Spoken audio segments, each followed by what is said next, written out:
pessoal, como vocês estão? Espero que estejam todos bem. Este é o canal Turbilhão Russo e desde já eu peço que você se inscreva, deixe o seu like e comente qualquer coisa, porque isso ajuda ao YouTube e a mim também a entendermos que este canal tem relevância e que ele deve continuar, tá bom?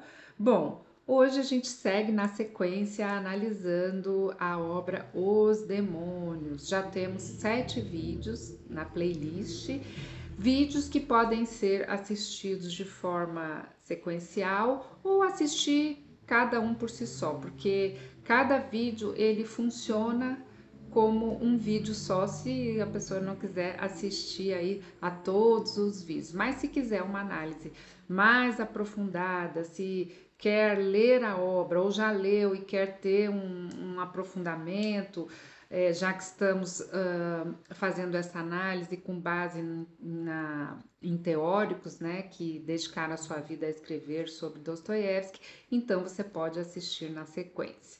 Bom, então hoje a gente nessa sequência, vamos fazer uma outra sequência dentro da sequência, que serão 4 vídeos aqui abordando de forma evoluindo, né, na nossa análise, porque até aqui, né, o foco esteve na camada histórica e política de Os Demônios, né? Lembrando que estamos utilizando o biógrafo Joseph Frank para esses vídeos aqui, tá? Essa série de vídeos. Então, até aqui o foco era a camada histórica e política de Os Demônios, né? O caso Nechayev, a geração dos pais e filhos, a polêmica com o glorioso Turgenev, tudo isso a gente tem já os vídeos aqui no canal e é só ir lá assistir se você quiser. Bom, mas agora a gente começa uma leitura que é a que mais me agrada, né, gente? Que se volta para uma camada mais profunda, né? Que é a arquitetura simbólica do romance Os Demônios, né? Porque Os Demônios, ele não é apenas uma sátira aos niilistas, né?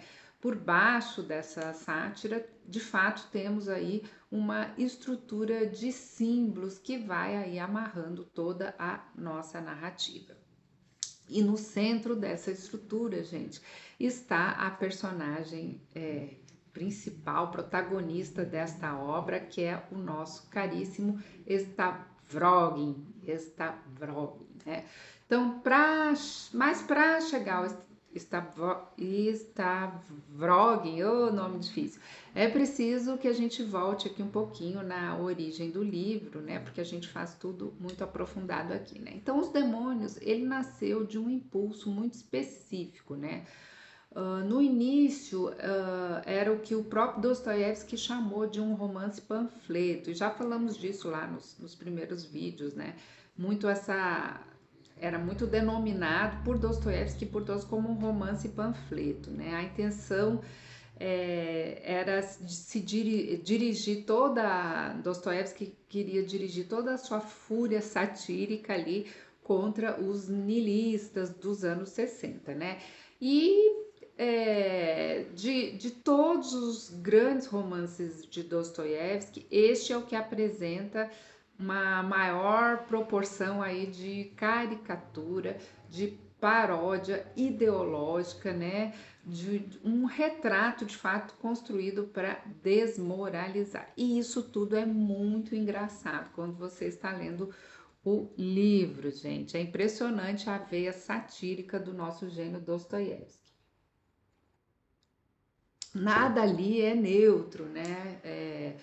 Mas ainda assim, com toda essa sátira, né, ela vai ter de fato um fundo metafísico, né? Senão não estaríamos falando de Dostoiévski, né?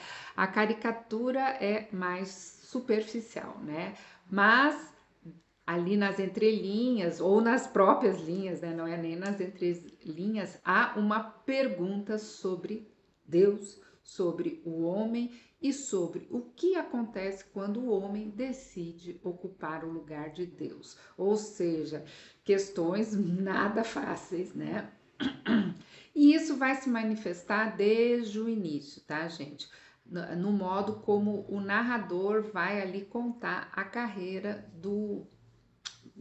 da personagem Stjepan Trofimovich, que já temos vários vídeos no canal falando sobre o Stjepan Trofimovich. Então, há nesse personagem uma retórica ambivalente, né? O narrador, ao mesmo tempo que ele exalta o personagem, ele destrói esse personagem, né? Então, o narrador, ele é amigo do Stjepan Trofimovich e ele, de fato, ele tem uma simpatia genuína por ele. E por isso ele começa ali desenhando a imagem nobre e elevada que o Stjepan Trofimovich tem de si mesmo, né? Mas logo em seguida essa imagem ali vai se desfazendo, né? Então o narrador vai revelar o quanto boa parte dessas poses é exagerada, né? E na maioria das vezes uma grande ilusão, né? O Stjepan Trofimovich, ele se apresenta como uma espécie ali de exilado político, mas não tinha sido exilado coisa alguma, né? E tudo isso é muito engraçado quando a gente está lendo o livro, gente. De fato, é hilário mesmo, né? Então, ele se apresenta também como um estudioso ali notável, mas essa notoriedade, no fundo, é pura ficção, né? E o narrador, ele afirma, né, com aquela fina ironia, né, que o que o Stjepan Trofimovich, ele era um homem, né, inteligentíssimo, né, talentosíssimo, né, um homem de ciência. Mas no meio do elogio, né, ele acaba escapulindo a verdade, né? Que em ciência, na prática, o nosso personagem querido Stjepan Trofimovich não realizou nada. Gente, isso vai, assim, a gente rola de rir quando tá lendo, é muito engraçado, né? Ele acrescenta ainda, né, quando o narrador vai descrevendo, né, ele aí acrescenta uma farpa que vai ser dirigida à própria Rússia, né? Ele vai dizer que por lá isso ocorre com frequência, né, entre os chamados homens de ciência, né? Aí é o Dostoiévski jogando as suas farpas também, né? E aí tem o célebre artigo, né, do Stjepan Trofimovich, né, que teria firmado a tal reputação dele, né? Que não passava de uma pesquisa ali, o início de uma pesquisa, né? Sobre mais ou menos, né, o narrador usa esses termos, mais ou menos as causas da nobreza moral de certos cavaleiros de uma determinada época. E aí o narrador diz, ou algo do gênero, ou seja, né, o próprio narrador, ele não se recorda ao certo que pesquisa é essa, né? E essa imprecisão aí de estudo sobre a dimensão desta obra ali, que é considerada a obra que deixou o Stjepan Trofimovich, né, famoso, mas que na verdade ninguém se lembra o que é, né? O café, gente, não tem jeito. Mas é em outro ponto que o Dostoiévski vai ali plantando as sementes aí do que vai acontecer no decorrer da narrativa. E aí eu vou explicar um pouquinho aí, separar duas camadas, né? A primeira é a da ficção, né? Então, assim, ali dentro da narrativa, do romance, né? O Stjepan Trofimovich, ele escreve um poema, né? Um poema, né? Então, o Stjepan Trofimovich, por volta da década de 1830, né? Ele era jovem ainda, ele compôs um poema em prosa, né? Uma alegoria aí lírico-dramática, né? Então, é uma obra ali da juventude, deste idealista, ali, sonhador daquela geração, que é a geração do próprio Dostoiévski, que é a geração dos anos 40, que já falamos bastante aí em outros vídeos, tá, gente?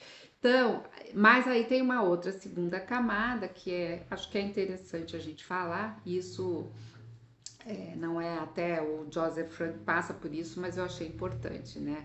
Falar dessa segunda camada, né? Que porque ao colocar esse poema na boca do personagem, o próprio Dostoiévski está parodiando um poema real, né? Que chamava O Triunfo da Morte, né? Do poeta russo Vladimir Pechorin. Né? Mas aí, quem era esse Pechorin? Rapidamente aqui, né, gente? O Vladimir Pechorin foi um poeta russo ali dos anos 30, né?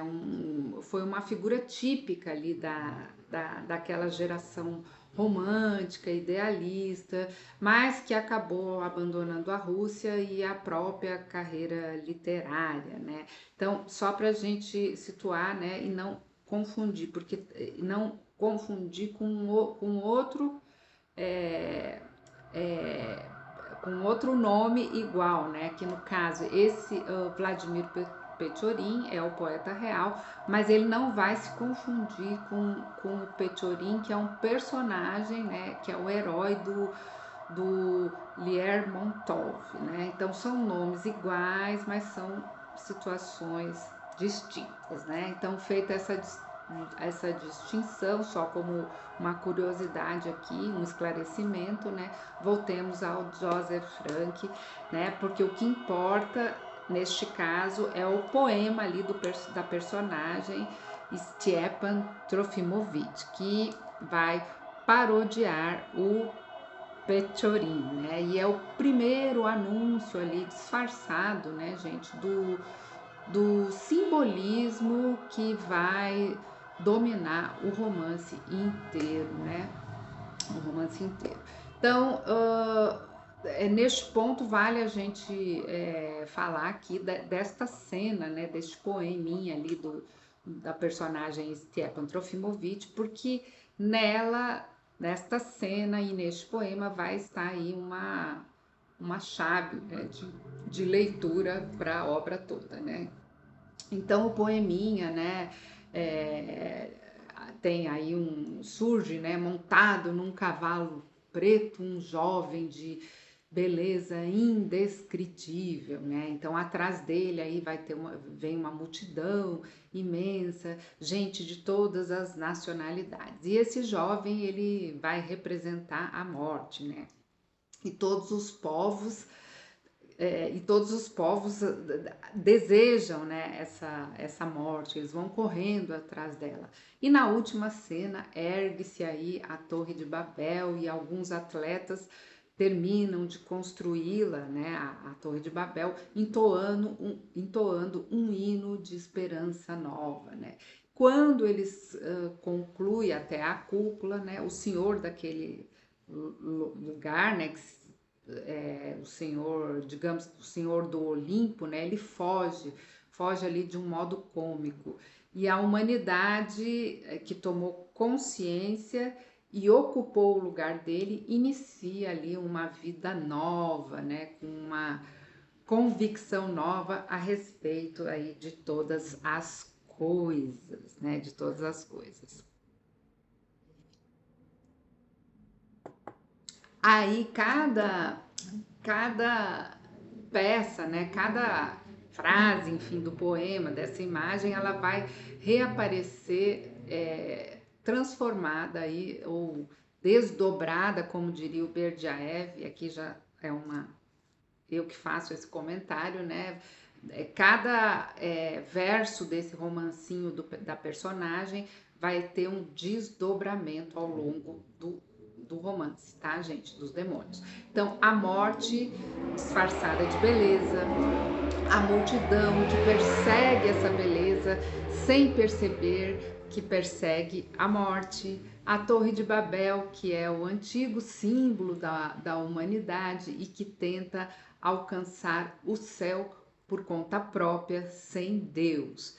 E o gesto ali decisivo, né? O homem expulsa o Senhor daquele lugar e vai ocupar esse trono vazio, declarando-se Senhor de tudo, né? Então, o poeminha, né, é uma pecinha ali, um poeminha bobo, ridículo, juvenil, que foi escrito por um idealista, no caso o Stepan Trofimovich, né, a personagem, em 1830, e que nem levava a sério o que ele próprio dizia, né? Mas, no entanto, o nosso Dostoiévski se serve desta alegoria para anunciar de um modo aí cifrado, né, o pesadelo que o romance inteiro vai desenvolver. E que pesadelo, né, gente? Porque essa imagem ela contém, né, o tema central do livro, né? E mais do que isso, essa imagem ela prefigura a entrada do personagem Stavrogin, né, do protagonista desta obra, né? Então, como observa ali o Joseph Frank, né, o paralelo é quase ponto a ponto, né? O Stavrogin, ele também é de uma beleza indescritível, também é morte e não é vida, também é seguido por uma multidão, que não é aquela multidão dos povos de todas as nações, né, obviamente, mas é o conjunto de todos os que olham para o Stavrogin em busca ali de inspiração, né? Então, tudo ali vai girar em torno desta figura de Stavrogin, né? E no fundo, o próprio Stavrogin, ele também acredita que o homem pode tomar o lugar de alguém. O homem poderia tomar o lugar de alguém, mas aí no caso não é o Senhor de Olimpo, do Senhor do Olimpo, e não tem nada a ver com aquela torre de Babel, mas sim ele pode tomar o lugar do Deus do Antigo Testamento e do Filho do Novo Testamento. Então, esta é a troca que Dostoiévski vai fazer aí, vai nos oferecer ao longo da narrativa. E é aqui que surge a palavra que vai organizar a leitura do livro, né, gente? O Stavrogin, ele é o pretendente, ele é o impostor. Inclusive, o capítulo que é o capítulo que eu li para fazer este vídeo, o título, né, na biografia do Joseph Frank é O Impostor, né? Então, é aquele que aspira, né, ao trono de Deus, tal como ali no poema, o jovem que encarna a morte, aspira ser a fonte da vida, né? Aquele jovem que encarna a morte, ele vai aspirando a ser a fonte da vida. E se ele é impostor, tudo o que dele provém, né, carrega aí o mesmo selo aí de falsidade suprema e de engano, né? Tudo o que dele provém vai conduzir à morte, né? Então o Stavrogin, ele é um facsímile, né, falsificado da verdade, é uma cópia, né, fraudulenta e esse simbolismo do usurpador, do fingidor, do impostor, ele subjaz, né, a cada ato do livro, a cada ação desenvolvida, e é o que vai amarrando ali uma ação a outra, um movimento a outro, né, usando a palavra do Berdyaev, né, movimento. Então, há aqui eu sempre que eu falo alguma coisa, ou eu cito o teórico, ou se a coisa é minha, tá bom, gente? Bom, aí voltando pro Joseph Frank, né? Então, há aqui uma ironia que o Joseph Frank aponta, né? E que Dostoiévski não deixa escapar, né? Porque de impostor ninguém tem mais do que o próprio Stepan Trofimovich, né? Só que ele é um impostor simpático, ele é um encantador, né? É um farsante encantador, né? Então, o Dostoiévski retrata ele com traços aí que é difícil de dar conta ali de todos, né? E cada um vai reforçar a mesma coisa, né? a distância cômica, né, entre um discurso grandioso, né? Isso aí já falamos bastante nos vídeos que falamos sobre o Stepan Trofimovich, né? Então, a distância entre esse discurso grandioso e a conduta prática, egocêntrica e nada em que nada eles realizam, né? E tudo fica ali no pensamento, né? E não nas ações, né? Então, apesar,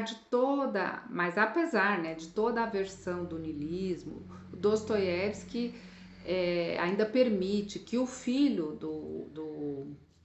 do Stepan Trofimovich, o Verkhoviensky, né, ele destrua essas poses do pai dele, né, com uma precisão aí implacável, né? Mas, curiosamente, isso não vai afundar essa personagem maravilhosa, né? Ela torna esse idealista ainda mais simpático, né? E se você quiser saber mais, veja o vídeo lá que fala só sobre o Stepan Trofimovich, né? Porque tem algo ali que salva esta figura do Trofimovich, né? Qualquer que seja a base material da vida dele, né, do que ele fez, ele nunca explorou ninguém de forma vil, tá, gente? E quando ele cede as próprias fraquezas, né, ele sempre sabe que não está à altura dos grandes ideais que ele próprio proclama. Ele tem esta consciência, né? Ou seja, a consciência dele nunca se embotou do Stepan Trofimovich. E para Dostoiévski isso é decisivo, né? Uma consciência que permanece desperta é sempre um caminho aberto aí para a salvação, né? Mas aí isso aí vai trazer, né? Trata-se de um traço que vai reaparecer por contraste no, na análise do nosso glorioso Stavrogin, né? Stavrogin. Então tem um dado da estrutura, né? Também peculiar que o Joseph Frank ele destaca, né? Porque isso vai fazer diferença aí na análise do Stavrogin, né? Então, até os 16 anos, o Stavrogin, ele foi aluno do Stepan Trofimovich. E porque o tema ali dos pais e filhos, que já abordamos antes, né? Ele vai assumir, então, aqui com o Stavrogin e o Stepan Trofimovich a sua forma aí mais radical, né? Não se trata apenas do pai biológico que gera o filho, né? É o idealista dos anos 40 que gera, que vai gerar, né, como um pai espiritual, o destruidor, no caso, o Stavrogin, né? Então, o idealista liberal e sonhador e cheio de belos sentimentos, ele vai ajudar a construir, ele será a raiz aí de onde vai brotar o Stavrogin, né? E do outro lado, né, só para já deixar claro, né, o filho de sangue do Stepan Trofimovich, o Verkhoviensky, né, é quem vai organizar o assassinato aí do livro, né? Em suma, para dizer o que, né, gente? Que os pais dos anos 40 geraram aí os monstros, né, dos anos 60, né? Essa é a acusação de Dostoiévski, né, inscrita na própria estrutura da trama, né? E é justamente desse preceptor instável, né, desse idealista, sonhador dos anos 40, né, o Stepan Trofimovich, que vai nascer um tipo muito específico, né? Um tipo que nós vamos trabalhar aí, que é um herói byroniano, sombrio e deslocado ali do seu próprio tempo, né? E como essa herança se transforma, né, no Stavrogin, né? Como se forma o homem por trás da máscara e por que ele se torna, né, o mais frio e o mais terrível de todos os byronianos, é o que a gente vai ver no próximo vídeo, tá bom, gente? Porque eu destrinchei aí essa parte, né, da análise simbólica do, da obra Os Demônios, né, pela leitura de Joseph Frank em 4 vídeos, né, para não ficar muito denso, muito conteúdo. Então, por hoje, este vídeo se encerra aqui. E até o próximo. Tchau, tchau.